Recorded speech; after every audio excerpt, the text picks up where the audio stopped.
예루살렘 도시는 해발 800m 고지 위에 세워진 언덕 위 도시입니다.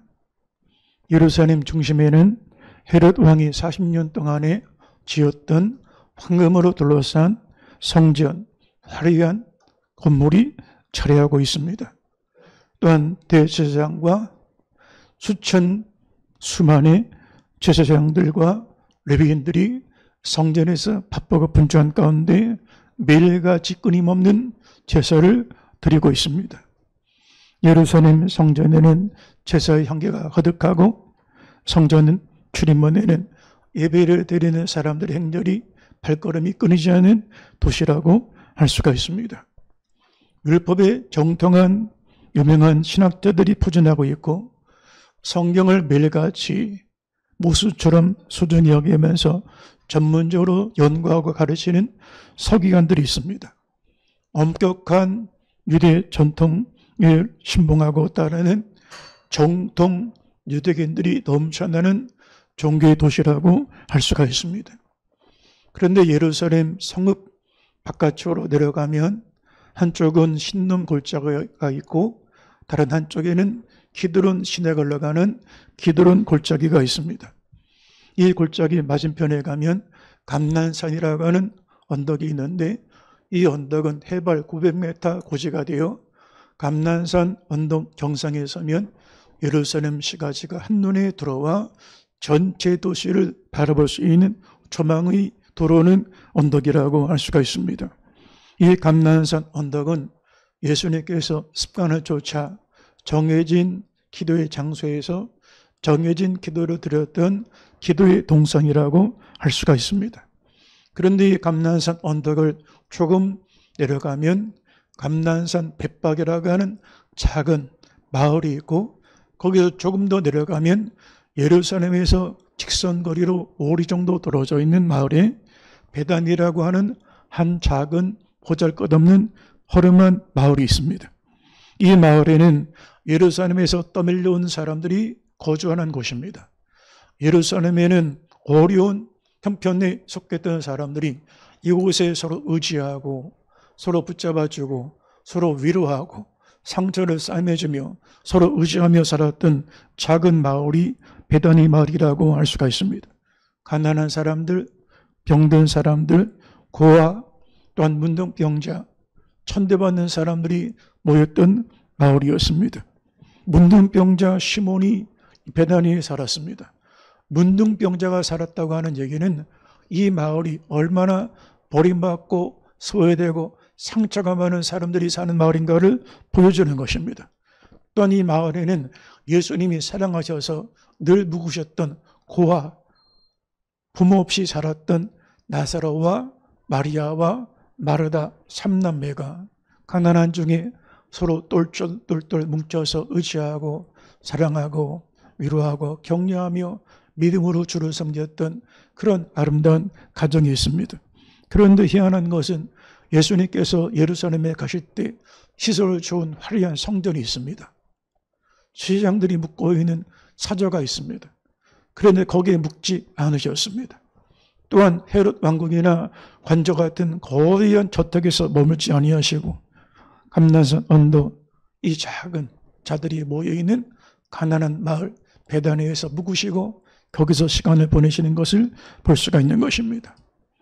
예루살렘 화려한 성전이 있고 조직이 있고 성직자들이 있으면 거기가 참된 교회일까? 예루살렘 성전은 예수님을 비방하고 조롱하고 정죄하고 저주하고 죽이는 것을 결정했던 장소였습니다. 겉으로는 매일같이 제사가 끊이지 않고 있고 거대한 성직자들이 종교의 수장 역할을 감당하고 있고 종교의 권력을 가지고 세상의 가장 높은 곳에 성전을 세우고 종교적인 지위를 가지고 있지만 성전은 성전 기능을 다하지 못했고 예수님은 이 성전에서 장사하는 사람들을 쫓아내시면서 내 집은 기도하는 곳이라 하였는데 너희가 강도의 구류를 만들었구나. 성전에 돈 바꾸는 사람, 장사하는 사람들을 내쫓으시고 내 집은 만민이 기도하는 집이라 하였거늘 너희가 강도의 구류를 만들었구나. 성전은 죄사함 받고 그 짐이 벗겨지는 곳인데 성전은 법정에 대여 율법의 이름으로 정죄하고 또 저주의 짐을 짊어주는 그런 장소로 바뀌고 말았습니다. 빈틈없는 신학적인 체계가 있습니다. 완벽한 교리가 있습니다. 화려한 음악이 있습니다. 화려한 성직자들이 있습니다. 그러나 그곳은 성전, 교회의 모습이 아니었습니다. 오늘 우리는 요한복음 11장에서 참된 교회의 모습을 찾아보려고 하는 것입니다. 베다니에는 건물이 없습니다. 베다니에는 성직자, 제사장들이 없습니다. 베다니에는 신학자들이 없습니다. 한 사람도 성경을 전문적으로 연구한 서기관들이 없습니다. 여기는 교회 직자가 없습니다. 장로 또한 그 당시에 관원들이 없습니다. 그런데 예루살렘, 베다니에는 예루살렘이 없는 곳이 있습니다. 여기는 용서가 있습니다. 어느 누구도 서로 죄를 말하거나 정죄하거나 손가락질하는 사람들이 없습니다. 베다니에는 누구도 과거를 말하지 않습니다. 그들의 상처를 붙잡아주고 그들의 눈물을 닦아주는 우는 자와 함께 울고 웃는 자와 더불어 함께 웃는 곳이 베다니였습니다. 예루살렘 성전은 신학과 교리의 이름으로 정죄하고 판단했습니다.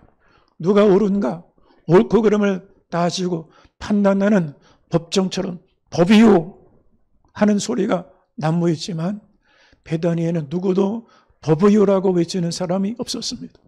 그저 허물이 있으면 용서해주고 과거가 있으면 덮어주고 상처가 있으면 싸매주고 쓰러지면 누구라고 할 것 없이 먼저 가서 손을 내밀어주고 화해 약속을 건네주고 일으켜주고 그리고 영접해 준 것이 베다니입니다. 그래서 성전은 쉴 곳이 없었습니다. 성전은 나그네들의 피난처가 되고 죄인들의 안식처가 되어야 되는데 성전은 그 당시 피난처 기능을 감당하지 못했습니다. 성전을 가면 문이 닫혀 있습니다. 유대인들은 뜰에 가면 여인들은 못 들어온다. 문을 걸어 잠갔습니다. 여인들의 뜰 앞에 서면 사마리아 사람들은 못 들어온다. 걸어 잠갔습니다. 성전의 문이 닫힌 것은 유대교인들의 마음의 문이 걸어 잠긴 것을 상징하는 것입니다. 예배는 하나님을 향하여 문을 여는 시간입니다. 기도는 주를 향하여 문을 여는 시간입니다. 말씀을 듣는 것은 우리의 심령의 문을 열려지는 시간입니다. 예배가 끝나면 세상 속에 나가 세상을 향해 열어진 마음으로 가는 것입니다. 내 성전은 예배는 있으나 마음을 걸어 잠긴 채로 예배를 드렸습니다. 그곳은 예수님을 영접하지 못했습니다. 그런데 베다니는 예수님을 지치고 피곤한 예수님, 인류의 무거운 죄짐을 지시고 사망의 저주의 짐을 지시고 마지막 십자가 죽음을 앞에 두시고 가쁜 숨을 몰아쉬며 십자가를 지시고 언덕에 올라가실 예수님을 칠 수 있는 곳이었습니다. 예수님을 영접할 수 있는 곳이었습니다. 그리고 예수님 앞에 어느 누구도 자기 의나 자기 주장이나 자기 신념이나 자기 생각들을 견해들을 주장하는 사람들이 없고 예수님 앞에 다 내려놓고 또 내려놓고 내려놓는 사람들이 모였던 마을이 베다니였습니다. 이번 주일은 성립교회가 창립 37주년을 맞이하는 주일입니다. 지금까지 성립교회 재단을 위하여 피와 땀과 눈물을 흘렸던 모든 성도들의 수고를 베다니의 나사라와 마리아와 마르다의 헌신을 기억하셨던 것처럼 복음이 증거되는 곳에 이 여인의 헌신도 기억될 것이라 말씀하신 것처럼 주께서 성립교회 성도들의 눈물과 헌신을 기억하시고 복음과 함께 생명책에 기록되어지는 거룩한 교회 성도들 되시기를 주의 이름으로 축원합니다. 참된 교회는 예루살렘 성전에 있지 않았습니다. 누가 봐도 번듯한 건물이 있습니다. 누가 봐도 신학자, 제사장들, 교리적인 책이 빈틈없는 교리적인 설교가 있습니다. 설교가 빈틈이 없습니다. 당대 최고의 설교가 예루살렘 성전 뜰에서 이루어지고 있습니다. 그것도 종신 제사장직을 감당할 만큼 돌아가면서 평생에 가장 높은 반열에 세웠던 제사장의 가문을 이루었던 교권을 가진 사람들이 있는 곳이었습니다. 그러나 그곳은 참된 교회의 모습은 아니었습니다. 오늘 한국교회 우리 성립교회가 37주년을 맞이하면서 어떻게 하면 참된 교회가 될 수가 있을까? 건물이 없어도 교회는 존재합니다. 심지어 목사가 존재 않아도 교회는 존재합니다. 교회법 없어도 교회는 존재합니다. 중국에 가면 지하교회가 있습니다. 지금 북한에도 지하교회가 있습니다. 우리는 자유롭게 예배를 드리지만 이 성경책 집에도 몇 권씩 있습니다. 그런데 북한에는 성경책을 구하지 못합니다. 남한에서 단판 라디오를 통하여 극동방송을 보내면 저희에서 숨을 죽이면서 예배를 드립니다. 만약에 예배드리다가 발각이 되면 집단 종교, 집단 정치 수용소에 가서 고초를 겪게 됩니다. 지금 20만 명에 넘는 사람들이 북한의 정치범들의 수용소에서 갇혀서 지내고 있습니다. 그중에 예수 믿는다는 이유 때문에 죽임을 당하고 비참하게 고통을 당하는 사람도 많습니다. 북한 지하교회에 성직자가 있습니까? 안수받은 목회자가 있습니까? 장로교회 간판이 있습니까? 십자가 탑이 있습니까? 성경책, 찬송가가 있습니까? 피아노, 이런 조명, 마이크 시설이 있습니까? 아무것도 없습니다. 그러나 성도의 눈물이 있고 피가 묻어있는 예배가 있습니다. 어떤 교회가 하나님 앞에 진정한 교회입니까? 중국에 가면 지하교회가 있습니다. 삼자교회는 정부가 인정한 교회입니다. 그래서 정부에서 인정한 신학교를 졸업한 사람들이 거기서 예배를 인도합니다. 그런데 지하신학교는 정식으로 안수받지 않은 평신도들, 농사하는 사람, 기계를 만지는 사람, 운전하는 사람, 일반 직장에 다니는 사람, 이 사람들이 자기 집에서 예배를 드립니다. 지하에서 예배를 드립니다. 거기는 건물이 없습니다. 예배당이라고 하는 표시도 없습니다. 십자가 탑이 없습니다. 그런데 거기 예배드리면 성령의 역사입니다. 통곡을 합니다. 성령의 역사가 임하고 피 묻은 증거가 나타나고 성도들 간에 유무상통하면서 마치 천국 같은 예배를 드립니다. 교회는 건물이 있어서 존재하는 게 아닙니다. 성직자가 있어서 존재하는 게 아닙니다. 베다니 나사로의 가정이 무엇이 있는가를 보면서 성인교회 안에 베다니의 교회, 이 작고 초라한 교회, 가정에 세웠던 교회, 그러나 그 속에 주님이 묵으셨고 주님을 영접하셨고 그리고 주님이 함께 하셨던 교회처럼 이 작고 초라한 베다니 교회가 주님이 머무시고 복음과 함께 시험되고 성경 속의 주인공이 되었던 것처럼 성립교회가 바로 그 베다니 속의 작은 아름다운 교회가 될 수 있게 되기를 주의 이름으로 축원합니다. 세상의 소망이 되어지는 교회는 어떤 교회일까? 거룩한 교회를 말하는 것입니다. 10여 년 전에 미국인을 대상으로 당신은 주일날 교회 다니면서 무엇을 구하고 있습니까? 물은 적이 있습니다. 저요, 교회 가서 사람들 만나러 갑니다. 교제가 좋아서 간다는 거예요. 그냥 예배도 좋지만 그냥 사람들 좋아서 얼굴 보고 안부 묻고 그냥 교제가 좋아서 간다는 거예요. 그중에 어떤 사람들은 설교를 통하여 은혜 받으러 갑니다. 나는 감동적인 음악 때문에 갑니다 하는 사람도 있었습니다. 자녀들 교육 때문에 간다고 하는 그런 대답도 있었습니다. 그리고 교회 가면 뭔가 모르지만 마음이 평안해집니다. 그래서 평안한 마음을 얻으려고 교회를 다닙니다라고 답을 했다는 것입니다. 여러분, 그러면 세상의 사람들에게 교회에서 무엇을 보기 원합니까? 라고 질문한다면 어떤 대답을 들을 수가 있을까요? 세상의 사람들이 교회를 통하여 화려한 건물을 보기 원할까요?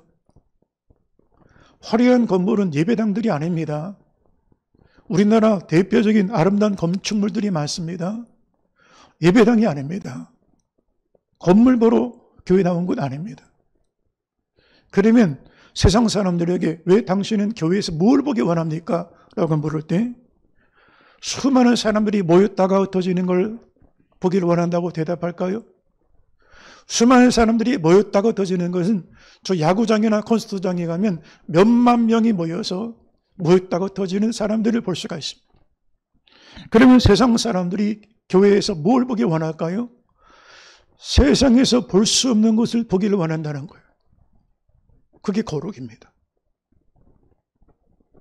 세상 어느 곳에도 볼 수 없는 것, 경험할 수 없는 것, 전혀 세상에 상상할 수 없는 것, 그게 거룩입니다. 하나님께 속한 것, 사람들에게 속한 것이 아닙니다. 하나님의 거룩하심을 볼 수 있는 교회를 세상은 원하는 것입니다. 우리가 교회를 다니지만 행복해지려고 교회를 다닙니까? 때로는 거룩함 때문에 행복을 포기할 때도 있습니다. 본토 친척 아버지 집을 떠나야 될 때도 있습니다. 복음을 위하여 부모나 자식이나 전토나 집이나 세상의 모든 영광이나 명예나 가진 재물을 버려야 될 때도 있습니다. 만약에 행복을 추구하는 기독교라면 성경이 말하는 세상에 소망할 수 있는 교회는 다른 것입니다. 그런데 지금 우리 한국교회 특별히 이 강남 중심의 이 교회들을 보면 행복한 삶을 추구하는 교회들로 바뀌고 있는 것 같습니다. 서울대학의 사회학과에서 강남의 주요 대형 교회가 어떻게 성장했는가 분석한 논문이 있습니다. 그중에 강남의 주요 대형 교회들이 성장했던 그 비결이 뭐냐? 동질 집단을 배경으로 성장했다. 동질 집단은 뭐냐? 비슷한 사회적인 위치와 사회적인 경력을 가진 사람들이 모여서 같은 꿈을 꾸는 사람들이 모여서 교회를 이뤘다는 거예요. 그래서 강남의 어떤 교회 집사는 그런 자랑을 했다는 거예요. 우리 교회에는 집사가 대졸 출신들만 있습니다. 만약에 이게 사실이라면 십자가 배단위 교회와는 무관한 교회입니다. 만약에 육신의 행복을 추구하는 교회라면 굳이 십자가와 무관한 교회라고 할 수가 있습니다. 십자가와 부활과 무관한 기독교입니다. 불교도 행복을 말합니다. 일반 철학도 행복을 말합니다. 그러나 예수님은 철학을 말하신 분이 아닙니다. 인생의 허무함을 말하신 게 아닙니다. 십자가의 죽음과 예수 안에 다시 사심을 말씀하신 것입니다. 십자가 길을 걷기 위하여 우리는 교회를 다니는 것입니다. 그래서 C.S. 루이스는 나는 행복해지려고 하는 종교를 찾은 것이 아니다. 행복은 커피 한 잔이나 여러분 커피숍에 가서 거기다가 커피 한 잔 시켜놓고 케이크 하나 한 조각 먹으면서도 나 행복하다. 그런 사람도 있잖아요. 와인 한 잔 마시면서도 행복하다. 느끼는 사람 있잖아요. 세상에 유명한 가수들의 콘서트를 보면서도 행복하다 하는 사람 있잖아요. 그런 종교를 원하는 게 아니라는 거예요. 만일 당신이 진정으로 편안함과 안락함을 느끼기 위하여 종교를 택한다면 결코 나는 기독교를 권하지 않겠다. 바울은 십자가 복음 때문에 육신적인 모든 것을 포기했습니다. 육신의 편안함, 안락함, 행복함이 아닙니다. 십자가 죽음을 당했습니다. 성림교회가 거룩한 교회가 되길 원하십니까? 아니면 육신의 행복을 빌어주는 교회가 되길 원합니까? 육신의 행복 때문에 거룩함을 포기하시겠습니까? 아니면 거룩함을 추구하다가 육신의 행복을 내려놓을 수 있는 그 길을 여러분은 택하시겠습니까? 지금 교회는 거룩함보다 성장을 구하고 성령의 임재하심보다 성공을 구합니다. 성공해야 그 인생의 목적을 성취했다라고 말합니다. 여러분, 예수님은 성공한 인생을 사셨을까요? 만약에 오래 사는 게 성공이라면 33살에 십자가를 지었습니다. 만약에 유호덕, 사람들에게 덕을 쌓아서 많은 사람들이 따라다니고 인기가 성공의 척도라면 예수님은 제자들에게 버림받고 군중들에게 저주받고 십자가를 지었습니다. 십자가 지실 때 마지막 여인들과 몇 사람 외에는 아무도 없었습니다. 인간관계가 인맥이 성공이라면 예수님 곁에는 아무도 없이 십자가를 지었습니다. 만약에 9988, 234, 99세까지 살다가 2, 3일 했다가 그냥 눈 감는 게 편안하게 눈 감는 게 편안한 노후를 즐기는 게 행복이라면 예수님은 그와 무관한 인생을 사셨습니다. 그를 십자가에 못 박으셔서 200만 군중이 그를 저주합니다. 폭동을 일으키는 폭도들로 바뀝니다. 저주의 소리를 들으면서 가뿐심을 몰아쉬면서 십자가 언덕을 길을 가졌습니다. 세상에 말하는 성공이나 행복과 무관한 길을 걸어가셨습니다. 성립교회가 행복을 추구하는 교회가 되길 원합니까? 아니면 거룩함을 추구하는 교회가 되길 원합니까? 아들, 딸 잘나서 시집가고 장가가고 잘 먹고 잘 사는 걸 빌어주는 그런 육신적인 행복을 구합니까? 아니면 세상에 대해 못 박히고 예수 안에 사는 교회를 원합니까?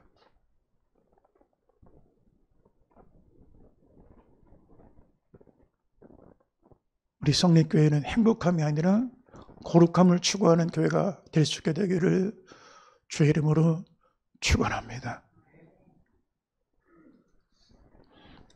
또한 세상에 소망을 주는 교회는 어떤 교회일까? 낮은 곳에 자리하는 교회입니다. 세상은 더 높아지려고 합니다. 끝이 없습니다.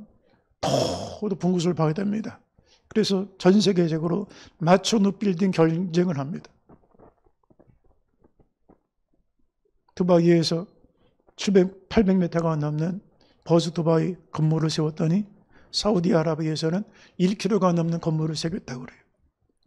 그걸로 인간이 만족할까요? 바벨탑은 끝이 없습니다. 올라가면 더 만족이 없습니다. 올라가면 더 목마릅니다. 끝이 없는 인생의 목마름 속에 살아갑니다. 그런데 지금은 교회도 세상이 높아지려고 하면 교회도 높아지려고 합니다. 총회장 되려고 하는데 10억씩, 기독교 연합회 단체장 하는데 30억씩 내면서 회장의 타이틀을 가지려고 합니다. 한 총회장이 30억을 내고 한기총 연합회 회장을 출마했다가 양심선언을 한 적이 있습니다. 목회자가 30억이 어디서 나옵니까? 그것 가지고 1년 동안에 한국 기독교 총연합회 회장하는 게 무슨 자랑거리가 됩니까? 만신창이가 되지 않았습니까? 세상이 높아지려고 하면 교회는 낮아져야 되지 않겠습니까? 세상이 힘을 가지려 하면 교회는 십자가 죽음까지 약하고 약해져야 되지 않겠습니까?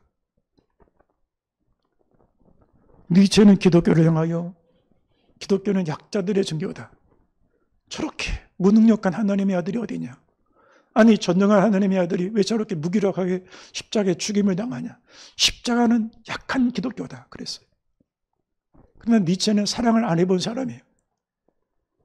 여러분 사랑을 해보면 사랑하는 사람 앞에 강자가 없습니다. 왜 부부가 서로 강해집니까? 사랑이 없으니까 강해지는 거예요. 강과 강. 근데 사랑하면 약해지는 거예요. 자식보다 강해지는 부모가 어디가 있습니까? 자식 이기는 부모가 어디가 있습니까? 왜 자식 앞에 약해집니까? 사랑하니까 약해지는 거예요. 자식 앞에 강해지는 부모가 어디가 있습니까?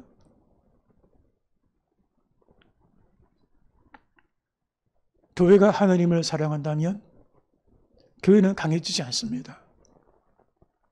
교회가 강해질 때 교회는 어두워졌습니다. 천년의 중세 가톨릭 교회보다 강한 게 어디가 있습니까? 황제는 저 미치고 교황은 하늘 위에 있었습니다. 황제를 세기도 하고 피하기도 했습니다. 모든 힘과 모든 부와 모든 명예가 다 교황청에 모여들였습니다.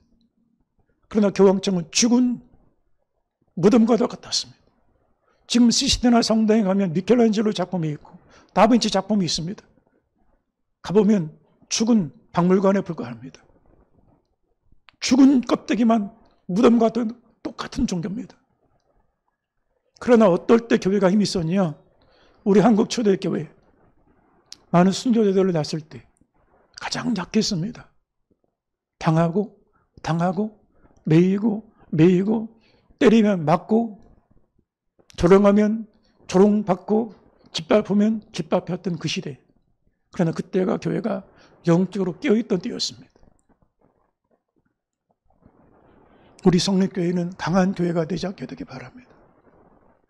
약하고 약한 교회가 될 수 있게 되기를 주의 이름으로 축원합니다. 할렐루야. 낮아진 곳에 교회는 위치하는 것입니다. 히브리서 13장 12절 말씀을 보니까 그러므로 예수도 자기 피로서 백성을 거룩하게 하려고 성문 밖에서 고난을 받으셨느니라. 그런즉 우리도 그의 치욕을 짊어지고 영문 밖으로 그에게 나아가자. 간혹 가다 보면 교회 이름이 영문 밖 교회라고 하는 이름을 쓴 교회들이 있습니다. 이 영문이 어디입니까? 예루살렘 성에서 나오는 모든 쓰레기들이 모여지는 곳이 영문입니다. 그리고 예루살렘에서 사형수들을 집행하는 곳이 영문 밖입니다. 거기는 일반인들은 밤인 물론이거니와 낮에도 가기를 싫어하는 곳입니다. 더럽고 냄새나고 악취나고 썩어진 곳, 부끄럽당하고 저주당하고 죽임당하고 버림당하는 곳, 거기가 영문입니다. 그런데 히브리서는 이렇게 말합니다. 예수님도 성문 밖에서 고난받으신 것처럼 우리도 영문한 화려한 종탑이 있고 세련된 음악이 있고 사람들의 박수가 있고 상석에 서서 인정받고 대우받고 대접받는 그곳이 아니라 수치받고 버림받고 멸시받는 영문 밖 죽임당하는 곳으로 가자. 성림교회가 위치하는 주소는 원주로 313번지지만 거기는 물리적인 건물 주소이고 저와 여러분의 실존적인 인생의 영적인 주소는 성림교회 37년 동안에 세워졌던 주소는 영문 밖 수치당하고 손가락질 당하고 짓밟힘을 당하고 거절당하고 버림당하고 죽임당하는 그곳에 세워진 것이 성림교회라고 할 수가 있는 것입니다. 왜 내가 이런 대접 받아야 돼? 내가 이런 무시당하면서 인생을 살 필요가 있어? 사람들은 무시받고 못 견딥니다. 자존심 상하면 폭발합니다. 그러나 여러분, 무시당하는 정도가 아닙니다. 짓밟힘을 당하고 짓밟힘을 당하는 것으로 끝나는 게 아닙니다. 죽임당하는 곳에 교회가 있습니다. 거기에 성립교회가 있습니다.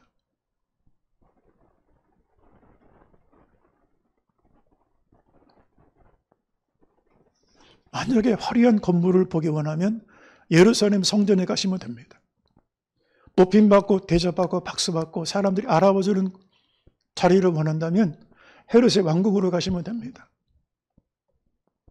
그런데 예수님을 만나기 원하면 베다니에 가야 예수님 만날 수 있습니다. 거기 가야 교회를 볼 수 있습니다. 거기 가야 참된 성도들을 찾아낼 수가 있습니다.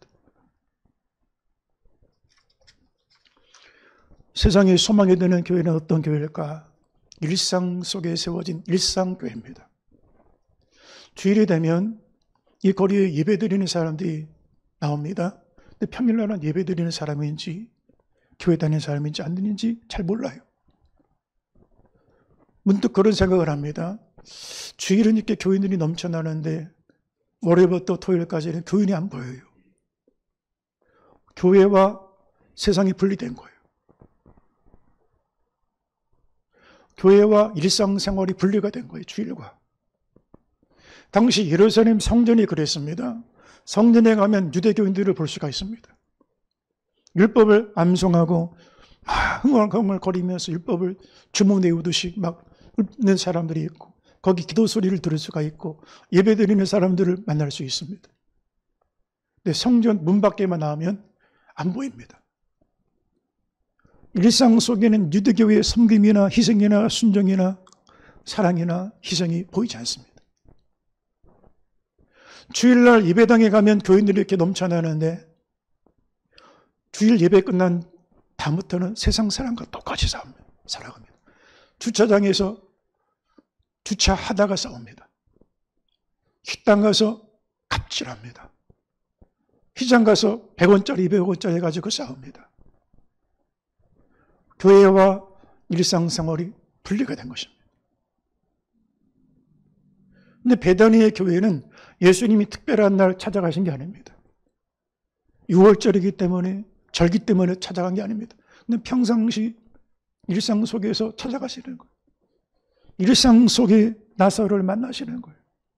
진정한 교회는 주일날 예배드리는 1시간 예배 속에서만 성림교회가 존재하는 게 아니라 일상 속에, 여러분이 시장에서 물건을 살 때, 우리가 버스를 타거나 지하철을 타거나 거리에서 지나갈 때, 우리가 직장에서 동료들과 상사들, 까다로운 상사들을 만날 때, 내 마음에 상처가 되는 이웃들을 대할 때, 그때 참된 교회가 드러나게 되어지는 것입니다. 예수님 안에서 세워지는 교회는 일상교회를 말하는 것입니다. 주일날만 모이는 교회가 아닙니다. 일주일 내내 그가 어디서 무슨 말 하든지 그 아우라가, 분위기가 교회 다니는 사람 같네. 야, 교회 다니는 사람 다르구나. 그게 진정한 교회입니다. 교회 다니는 사람 속에는 화해가 있구나. 교회 다니는 사람들은 양보할 줄 아는구나. 교회 다니는 사람들은 이기적으로 살지 않는구나. 먼저 배려할 줄 아는구나. 먼저 손 내밀 줄 아는구나. 다르구나. 그 일상 속의 예배. 그게 진정한 교회라고 할 수가 있는 것입니다. 성경의 많은 사람들 속에, 하나님의 사람들 속에는 일상의 예배가 있었고 일상의 순종이 있었습니다. 모세는 광야에서 약물 치다가 부름을 받았습니다. 특별한 성전에서, 기도원에서 응답받은 게 아닙니다. 그냥 양치기 하다가 부름을 받았습니다. 그 양치는 그 광야가, 거기에는 교회였습니다. 거기서 하나님 임재를 경험합니다. 느헤미야는 아닥사스다 왕의 술관원으로, 우리로 말하면 정부종합청사에서 공직자 생활하다가 거기서 부름을 받습니다. 공무원, 내가 직장 사무실에서 일하다가 거기가 교회였다는 거예요. 거기가 사명지였다는 거예요. 거기가 십자가가 세워진 곳이었다는 거예요.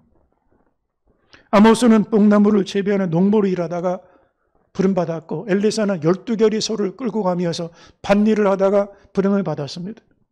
땅을 일구고 씨를 뿌리는 거기가 교회였다는 거예요. 이렇게 조명시설 앞에서 예배드리는 거기만 교회가 아니었다는 것입니다. 일상의 현장이, 에브리데이, 거기가 교회고, 거기가 예배고, 거기가 주님이 찾으시는 곳이었다는 거예요. 부활절, 절기신자, 평소에 안 나갔다가도 크리스마스 때 나가고 부활절 때 나가는 신자가 있어요. 특별한 날만 교회 다니는 게 아니에요. 내 삶이 예배가 되고, 내 삶이 기도가 되고, 내 삶이 교회 현장이 되었다는 거예요. 우리 성령교회는 일상 속에 세워지는 교회가 될 수 있게 되길 바랍니다. 또 세상에 소망을 주는 교회는 어떤 교회일까? 열린 교회입니다. 예루살렘 성전은 문을 걸어 잠갔습니다. 그래서 이방인들은 여기만 모여라. 들어오지 마라. 문턱 넘어오지 마라. 여러분, 그런데 오늘 교회도 문턱이 많이 높습니다. 마음의 문턱이 너무 높습니다. 10년을 같이 지내는데 마음을 열지 않습니다. 못 들어갑니다. 그 마음속에 못 들어갑니다. 20년을 호용호제하고 지내도 마음 문턱이 너무 높습니다. 그래서 교회라는 문턱이 너무 높네. 들어가기가 어렵네. 목사님, 얼마든지 녹화하면 예배당에 들어올 수 있지 않습니까? 내 몸은 예배당에 들어왔지만 마음이 문턱이 높아요. 어떤 성도가, 목사님, 내가 이 교회 3년 출석한 다음에 비로소 내 교회라는 생각을 가졌다는 거예요. 제가 그 얘기를 듣고 이런 생각을 해봤어요. 3년 동안 매주 예배를 드렸는데 교회인들이 그렇게 마음을 안 여는구나. 내 식구, 같은 성도라고 마음을 열어주지 않는 거예요. 3년을 기다렸는데 마음을 안 열어주는 거예요. 여러분, 성령이 임하시면 예루살렘, 유다, 사마리아 땅끝까지 내 증인이 되리라. 증인이 누굽니까? 아주 말주변이 좋아서 예수 믿으면 천국, 예수 천국 불신지옥 말하면 이게 전도입니까? 마음이 열려야 전도가 되지 않습니까? 그런데 지금 한국교회는 너무 외골수로 전도합니다. 일방적으로 말합니다. 그러면 마음이 다쳐버립니다. 먼저 내가 상대방의 얘기를 들어줘야 되지 않습니까? 공감해 줘야 되지 않습니까? 외로울 때 함께 해주고 눈물을 흘릴 때 함께 눈물을 흘려줘야 마음이 열리지 않겠어요? 그런데 듣지 않고 일방적으로 말하니까 전도는 열심히 하는데 다쳤다는 거예요, 교회가. 열리지 않았다는 거예요. 십자가는 닫힌 곳을 여는 문입니다. 열쇠입니다. 십자가 복음 앞에 얼음보다 차갑고 냉랭했던 나의 마음이 열립니다. 살인자도 주님의 나라 임하실 때 낙원에 저를 기억해 주십시오. 살인자, 세상을 저주하고 자기를 저주했던 사람, 이 사람 마음이 열립니다. 탈주국을 벌였던 신창환도, 대도 일가족을 도끼로 살인했던 고지봉이도 마음이 열리는 거예요. 우리 성령교회는 닫힌 교회가 되지 말고 열린 교회가 될 수 있게 되기를 바랍니다. 또 세상에 소망을 주는 교회, 어떤 교회일까? 섬김이 있는 교회입니다. 6월절 엿새 전에 예수께서 베다니 나사로의 집에 다시 찾아오셨을 때 죽었던 나사로, 나흘 만에 다시 살리신 나사로가 예수님 곁에 앉았습니다. 마르다는 손님 준비하느라 바쁘고, 마리아는 예수님, 내 오라버니, 아버지 같은 오라버니를 살려주셨는데 이제 6월절이 가까우는데 예수님 6월절에 갑분승을 몰아시고 십자가에 죽임당할 것을 마음에 알고 있습니다. 내가 십자가를 져야 되는데 나의 죄 때문에 대신 저주받으시고 심판받으시는 예수님, 어떻게 하면 예수님의 죽음을 준비할 수 있을까? 곰곰이 생각해 보니 자신이 결혼할 때 준비했던 나드향이 있습니다. 나드향은 당시에 유대 처녀들이 결혼할 때 지창금으로 썼던 겁니다. 그런데 이 나드향이 얼마나 비싸냐? 300데나리온 정도 됩니다. 300데나리온은 한 노동자의 1년치 연봉입니다. 그런데 베단이 가난한 사람들에게 300데나리온은 1년치가 아니라 10년, 20년 평생에 안 쓰고 모아뒀다가 내가 시집갈 때 써야지 모아뒀던 것입니다. 이것이 생각이 나서 예수님 지금 죽었던 나사로 오라버니 앞에서 말씀을 나누시고 사람들이 즐겨 말씀을 듣고 은혜 받고 있는데 마리아가 눈물을 흘리면서 예수님 곁으로 나아가 눈물로 발을 씻겨드립니다. 그리고 향유를 붓습니다. 처절하게 눈물을 흘리면서 여인, 처녀의 존귀함이 그 머리카락인데 머리카락으로 눈물을 씻겨드립니다. 발을 씻겨드립니다. 그 향기가 베단의 나사로 집에 가득하였더라. 죽은 좋아하는 향기가 없습니다. 살아있는 향기는 향기가 있습니다. 죽은 껍데기 신자는 향기가 없습니다. 사망의 악취, 죄악의 냄새가 납니다. 그러나 살아있는 신자, 살아있는 믿음의 성도에게는 예수 향기가 납니다. 가시밭에 백합화, 찔림당하면 악취 나는 게 아닙니다. 저주받으면 저주 쏟아내는 게 아닙니다. 눈에는 눈, 이에는 이, 계산적으로 가는 게 아닙니다. 백합화는 밟으면 밟을수록 또 진한 향기를 냅니다. 향나무는 잘림을 당할수록 진한 향기를 냅니다. 십자가는 거절당하면 악독한 저주를 쏟아내는 게 아닙니다. 거절당하고 무찔당하고 저주받고 멸시받고 죽임당하면 예수가 향기로 발산되어지는 것입니다. 누가 여러분을 향하여 모욕을 한다면 여러분은 내가 모욕당한 만큼 모욕하시겠습니까? 누가 여러분에게 저주를 하면 내가 악담을 가지고 내가 저주받은 만큼 저주를 쏟아내겠습니까? 십자가는 잘리고 베이고 죽임을 당하면 부활의 향기를 내는 것입니다. 우리 성령교회 이 섬김의 향기가 넘쳐나는 교회가 될 수 있게 되길 바랍니다. 그리고 세상의 소망이 되는 교회는 어떤 교회일까? 치유하는 교회입니다. 요즘에는 사명이고 뭐고 자존심 상해서 못 해버리겠다. 난 이거 그냥 때려치겠다. 그런 경우도 많아요.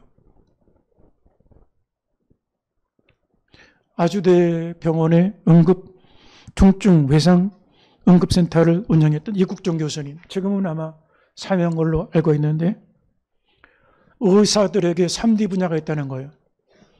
돈 되고 이름 있고 좀 위험 부담이 덜한 부분에는 지원자가 많고, 중증외과 생명을 다루는 부분에는 지원자가 없다는 거예요. 그래서 레지던트들을 구하지 못한다는 거예요. 그런데 여러분, 지금 교회도 마찬가지입니다. 교회가 3D 분야가 있습니다. 힘들고 더럽고 추한 것은 안 하려고 합니다. 그런데 베다니는 어떤 곳이냐? 병든 사람들이 모여 있습니다. 문둥병자 시몬, 근처만 가도 냄새가 납니다. 성악취가 납니다. 가족조차도 얼씬거리기를 원치 않는 곳입니다. 그리고 본문에 보면 예수께서 사랑하시는 자 나사로가 병들었나이다. 병든 자가 있는 곳입니다. 그런데 예수께서 나사로가 병들었는데 웬일인지 급하게 가야 마땅한데 시간을 지체하십니다. 그것도 이틀을 지체하십니다. 사람들이 수군거립니다. 나사로가 죽을 병에 걸렸는데 왜 저렇게 미적미적거리시냐. 근데 얼마 후에 또 전갈에 왔는데 주여 사랑하시는 자가 병들었나이다 그랬다가 이제는 주님 나사로가 죽었습니다. 그랬더니 예수님께서 우리 형제 우리 친구 나사로가 잠들었다. 근데 내가 그곳에 있지 않은 것을 인하여 기뻐한다. 좀 이상하지 않습니까? 예수님이 내가 가서 병을 고쳐주리라 그래야 기쁜 소식 아닙니까? 근데 예수께서 내가 가서 병을 고쳐준 게 아니라 나사로가 잠들었다. 이 잠들었다는 얘기는 죽었다는 얘기예요. 근데 내가 그곳에 있지 않은 것을 인하여 기뻐하노니 이는 너희를 믿게 하려 함이니라. 무슨 얘기입니까? 병을 고쳐주고 치료하는 것보다 중요한 게 있다는 거예요. 나사로의 죽음이 더 소중하다는 거예요. 교회는 병 고치는 치료하는 역사가 나타납니다. 그러나 교회가 병원은 아닙니다. 교회는 교회만의 본연의 역할이 있습니다. 그러면 교회가 어떤 곳일까? 마음 상한 자를 위로하고 고쳐주지만, 육신을 고칠 수도 있지만 그보다 중요한 것은 죽음을 경험하는 곳입니다. 나사로가 병에서 나았으면 일반적으로 사람들이 대단하다 그랬을 거예요. 근데 나사로는 죽은 지 나흘 만에 다시 살아나는 부활을 경험합니다. 교회는 산 자들의 몸이 아니라 죽은 자들의 몸입니다. 세상에 대해 죽은 자들, 자신에 대해 죽은 자들, 율법을 향하여 죽은 자들, 십자가의 죽음을 경험한 자들이 모이는 것이 교회입니다. 아직도 내 신념이 살아있습니까? 내 원칙과 기준이 살아있습니까? 내 경험과 경력과 자랑거리들이 살아있습니까? 진정한 교회가 되기 원하면 죽음을 거쳐야 되는 것입니다. 그래야 부활의 증인이 될 수가 있습니다. 그래서 예수께서는 누구든지 자기의 목숨을 구원고자 하면 잃을 것이요 나와 복음을 위하여 자기의 목숨을 잃으면 죽임을 당하면 구원을 얻으리라 그랬습니다. 교회가 살고자 할 때 교회는 결국 영적으로 죽어갑니다. 그러나 교회가 죽고자 할 때 교회는 살아나고 세상을 살려낼 수가 있습니다. 목사가 목회할 때 가장 큰 걸림돌은 목사 자신입니다. 목사 자신이 죽지 않고 살려고 목회하면 그보다 힘든 일이 없고 욕된 일이 없습니다. 목사가 자신이 죽지 않고 목회하면 가짜 목사입니다. 죽음을 경험하고 목회해야 진짜 목회를 할 수가 있습니다. 교회 직분자들도 마찬가지입니다. 사명 감당하는 데 가장 큰 걸림돌은 자기 자신들입니다. 내 자신이 죽지 않고 장로가 되고 내 고집, 내 혈기, 내 주장이 살아있는 채로 장로, 권사, 집사 직분을 감당하려고 하면 진짜 직분자가 될 수가 없는 것입니다. 교회는 죽임을 당해야 예수가 삽니다. 예수와 함께 죽고 예수와 함께 사는 게 참된 교회입니다. 우리 성립교회는 살려고 하지 말고 예수와 함께 십자가의 자리에 함께하는 성도들이 되시기를 주의 이름으로 축원합니다. 성립교회가 죽고자 하면, 죽음을 경험할 성도들이 되면 가정에서 예수가 나타날 것입니다. 부부 안에 예수가 나타날 것입니다. 부모 자식 간의 부활에 예수가 나타날 것입니다. 그때 세상에 소망을 주는, 생명을 살리는 그런 교회가 될 줄로 믿습니다. 함께 동성으로 기도하겠습니다.